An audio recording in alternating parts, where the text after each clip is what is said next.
श्रीमद् भगवद गीता के 11वें अध्याय में आप सभी का स्वागत है। इससे पहले आप सभी ने 10वें अध्याय का श्रवण पान किया था। आज हम आपको गीता के 11वें अध्याय में भगवान के विश्व रूप के दर्शन के बारे में बताएंगे, लेकिन ये सब सुनने से पहले एक छोटी सी आग्रह है कि वीडियो को लाइक और चैनल को सब्सक्राइब जरूर करें।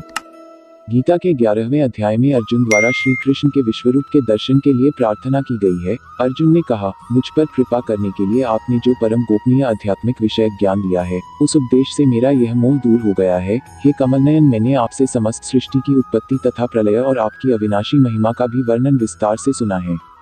हे परमेश्वर, इस प्रकार यह जैसा आपके द्वारा वर्णित आपका वास्तविक रूप है, मैं वैसा ही देख रहा हूँ। किंतु हे पुरुषोत्तम, मैं आपके ऐश्वर्य युक्त रूप को मैं प्रत्यक्ष दर्शन करना चाहता हूँ। हे प्रभु, यदि आप उचित मानते हैं कि मैं आपके उस रूप को देखने में समर्थ हूँ, तब हे योगेश्वर, आप कृपा करके मुझे अपने उस अविनाशी विश्व रूप में दर्शन दीजिए। अर्जुन के इस प्रकार प्रार्थना सुनकर भगवान ने विश्वरूप का वर्णन किया। श्री कृष्ण ने कहा, हे पार्थ, अब तू मेरे सैकड़ों हजारों अनेक प्रकार के अलौकिक रूपों को और अनेक प्रकार के रंगों वाली आकृतियों को भी देख। हे भरतश्रेष्ठ अर्जुन, तू मुझ में अदिति के 12 पुत्रों को, 8 वसुओं को, 11 रुद्रों को, दोनों अश्विनी कुमारों को, 49 मरुत्कनों को और इसके पहले कभी किसी के द्वारा न देखे हुए उन अनेकों आश्चर्यजनक रूपों को भी देख। हे अर्जुन, तू मेरे इस शरीर में एक स्थान में चर अचर सृष्टि सहित संपूर्ण ब्रह्मांड को देख, और अन्य कुछ भी तू देखना चाहता है उन्हें भी देख, किंतु तू अपनी इन आंखों की दृष्टि से मेरे इस रूप को देखने में निश्चित रूप से समर्थ नहीं है। इसलिए मैं तुझे अलौकिक दृष्टि देता हूँ, जिससे तू मेरी इस ईश्वरीय योग शक्ति को देख। संजय द्वारा धृतराष्ट्र के समक्ष विश्वरूप का वर्णन। संजय ने कहा, हे राजन, इस प्रकार कहकर परम शक्तिशाली योगी भगवान श्री कृष्ण ने अर्जुन को अपना परम ऐश्वर्य युक्त अलौकिक विश्वरूप दिखलाया। इस विश्वरूप में अनेकों मुंह, अनेकों आंखें, अनेकों आश्चर्यजनक दिव्य आभूषणों से युक्त, अनेकों दिव्य शस्त्रों को उठाए हुए, दिव्य माला वस्त्र को धारण किए हुए, दिव्य गंध का अनुलेपन किए हुए, सभी प्रकार के आश्चर्यपूर्ण प्रकाश से युक्त, असीम और सभी दिशाओं में मुख किए हुए सर्वव्यापी परमेश्वर को अर्जुन ने देखा। यदि आकाश में 1000 सूर्य एक साथ उदय हो तो उनसे उत्पन्न होने वाला वह प्रकाश भी उस सर्वव्यापी परमेश्वर के प्रकाश की शायद ही समानता कर सके। पांडुपुत्र अर्जुन ने उस समय अनेक प्रकार से अलग अलग संपूर्ण ब्रह्मांड को सभी देवताओं के भगवान श्री कृष्ण के उस शरीर में एक स्थान में स्थित देखा। तब आश्चर्यचकित, हर्ष से रोमांचित हुए शरीर से अर्जुन ने भगवान को सिर झुकाकर प्रणाम करके और हाथ जोड़कर प्रार्थना करते हुए बोला। अर्जुन ने कहा, हे भगवान श्री कृष्ण, मैं आपके शरीर में समस्त देवताओं को तथा अनेकों विशेष प्राणियों को एक साथ देख रहा हूँ, और कमल के आसन पर स्थित ब्रह्मा जी को, शिव जी को, समस्त ऋषियों को और दिव्य सर्पों को भी देख रहा हूँ। हे विश्वेश्वर, मैं आपके शरीर में अनेकों हाथ, पेट, मुख और आंखें तथा चारों ओर से असंख्य रूपों को देख रहा हूँ। हे विश्वरूप, न तो मैं आपका अंत, न मध्य और न आदि को ही देख पा रहा हूँ। मैं आपको चारों ओर से मुकुट पहने हुए, गदा धारण किए हुए और चक्र सहित अपार तेज से प्रकाशित देख रहा हूँ, और आपके रूप को सभी ओर से अग्नि के समान जलता हुआ, सूर्य के समान चकाचौंध करने वाले प्रकाश को कठिनता से देख पा रहा हूँ। हे भगवान, आप ही जानने योग्य परब्रह्म परमात्मा हैं। आप ही इस जगत के परम आधार हैं। आप ही अविनाशी सनातन धर्म के पालक हैं, और मेरी समझ से आप ही अविनाशी सनातन पुरुष हैं। आप अनादि है, अनंत है और मध्य रहित हैं। आपकी महिमा अनंत है। आपकी असंख्य भुजाएं हैं, चंद्र और सूर्य आपकी आंखें हैं। मैं आपके मुख से जलती हुई अग्नि के निकलने वाले तेज के कारण इस संसार को तपते हुए देख रहा हूँ। हे महापुरुष, संपूर्ण आकाश से लेकर पृथ्वी तक के बीच केवल आप ही अकेले सभी दिशाओं में व्याप्त हैं, और आपके इस भयंकर आश्चर्यजनक रूप को देखकर तीनों लोग भयभीत हो रहे हैं। सभी देवों के समूह आप में प्रवेश कर रहे हैं। उनमें से कुछ भयभीत होकर हाथ जोड़कर आपका गुणगान कर रहे हैं, और महर्षिगण और सिद्धों के समूह कल्याण हो इस प्रकार कहकर उत्तम वैदिक स्तोत्रों द्वारा आपकी स्तुति कर रहे हैं। शिव के सभी रूप, सभी आदित्यगण, सभी वसु, सभी साध्यगण, संपूर्ण विश्व के देवता, दोनों अश्विनी कुमार तथा समस्त मरुत्कन और पितरों का समूह, सभी गंधर्व, सभी यक्ष, समस्त राक्षस और सिद्धों के समूह, वह सभी आश्चर्यचकित होकर आपको देख रहे हैं। हे महाबाहु, आपके अनेकों मुख, आंखें, अनेकों हाथ, जंघा, पैरों, अनेकों पेट और अनेक दांतों के कारण विराट रूप को देखकर सभी लोग व्याकुल हो रहे हैं, और उन्हीं की तरह मैं भी व्याकुल हो रहा हूँ। हे विष्णु, आकाश को स्पर्श करता हुआ, अनेकों प्रकाशमान रंगों से युक्त मुख को फैलाए हुए और आपकी चमकती हुई बड़ी बड़ी आंखों को देखकर मेरा मन भयभीत हो रहा है। मैं न तो धैर्य धारण कर पा रहा हूँ और न ही शांति को प्राप्त कर पा रहा हूँ। इस प्रकार दांतों के कारण विकराल और प्रलयनकारी की अग्नि के समान आपके मुखों को देखकर मैं आपकी न तो कोई दिशा को जान पा रहा हूँ और न ही सुख पा रहा हूँ।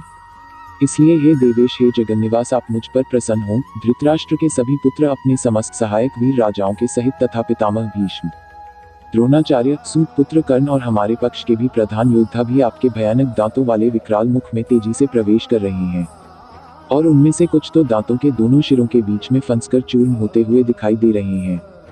जिस प्रकार नदियों की अनेकों जलधाराएं बड़े वेग से समुद्र की ओर दौड़ती हुई प्रवेश करती हैं, उसी प्रकार सभी मनुष्य लोक के वीर योद्धा भी आपके आग उगलते हुए मुखों में प्रवेश कर रहे हैं। जिस प्रकार पतंगे अपने विनाश के लिए जलती हुई अग्नि में बड़ी तेजी से प्रवेश करते हैं, उसी प्रकार यह सभी लोग भी अपने विनाश के लिए बहुत तेजी से आपके मुखों में प्रवेश कर रहे हैं। हे विश्वव्यापी भगवान, आप उन समस्त लोगों को जलते हुए सभी मुखों द्वारा निगलते हुए सभी ओर से चाट रहे हैं, और आपके भयंकर तेज प्रकाश की किरणें संपूर्ण ब्रह्मांड को आच्छादित करके झुसा रही हैं। हे सभी देवताओं में श्रेष्ठ, कृपा करके आप मुझे बतलाइए कि आप इतने भयानक रूप वाले कौन हैं। मैं आपको नमस्कार करता हूँ, आप मुझ पर प्रसन्न हो, आप ही निश्चित रूप से आदि भगवान हैं। मैं आपको विशेष रूप से जानना चाहता हूँ, क्योंकि मैं आपके स्वभाव को नहीं जानता हूँ। तब भगवान द्वारा अपने प्रभाव का वर्णन किया गया है। श्री कृष्ण भगवान ने कहा, मैं इस संपूर्ण संसार का नष्ट करने वाला महाकाल हूँ। इस समय इन समस्त प्राणियों का नाश करने के लिए लगा हुआ हूँ। यहाँ स्थित सभी विपक्षी पक्ष के योद्धा तेरे युद्ध न करने पर भी भविष्य में नहीं रहेंगे। हे सव्यसाची, इसलिए तू यश को प्राप्त करने के लिए युद्ध करने के लिए खड़ा हो और शत्रुओं को जीतकर सुख संपन्न राज्य का भोग कर। यह सभी पहले ही मेरे ही द्वारा मारे जा चुके हैं। तू तो युद्ध में केवल निमित्त बना रहेगा। द्रोण, भीष्म, जयद्रथ, कर्ण और भी अन्य अनेक मेरे द्वारा मारे हुए इन महान योद्धाओं से तू बिना किसी भय से विचलित हुए युद्ध कर। इस युद्ध में तू ही निश्चित रूप से शत्रुओं को जीतेगा। संजय ने कहा, भगवान के इन वचनों को सुनकर अर्जुन ने हाथ जोड़कर बारंबार नमस्कार किया, और फिर अत्यंत भय से कांपता हुआ प्रणाम करके अवरुद्ध स्वर से भगवान श्री कृष्ण से बोला। अर्जुन ने कहा, हे अंतर्यामी प्रभु, यह उचित ही है कि आपके नाम के कीर्तन से संपूर्ण संसार अत्यंत हर्षित होकर आपके प्रति अनुरक्त हो रहा है, तथा आसुरी स्वभाव के प्राणी आपके भय के कारण इधर उधर भाग रहे हैं, और सभी सिद्ध पुरुष आपको नमस्कार कर रहे हैं।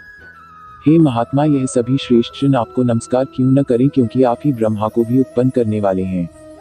हे अनंत, हे देवादिदेव, हे जगत के आश्रय, आप अविनाशी, समस्त कारणों के मूल कारण, और आप ही परम तत्व है। आप आदिदेव सनातन पुरुष हैं, आप इस संसार के परम आश्रय हैं। आप जानने योग्य हैं तथा आप ही जानने वाले हैं। आप ही परम धाम हैं, और आपके ही द्वारा यह संसार अनंत रूपों में व्याप्त हैं। आप वायु, यम, अग्नि, वरुण, चंद्रमा तथा सभी प्राणियों के पिता ब्रह्मा भी है, और आप ही ब्रह्मा के पिता भी हैं। आपको बारंबार नमस्कार, आपको हजारों बार नमस्कार हो। फिर भी आपको बार बार नमस्कार करता हूँ। हे असीम शक्तिमान, मैं आपको आगे से, पीछे से और सभी ओर से ही नमस्कार करता हूँ, क्योंकि आप ही सब कुछ है।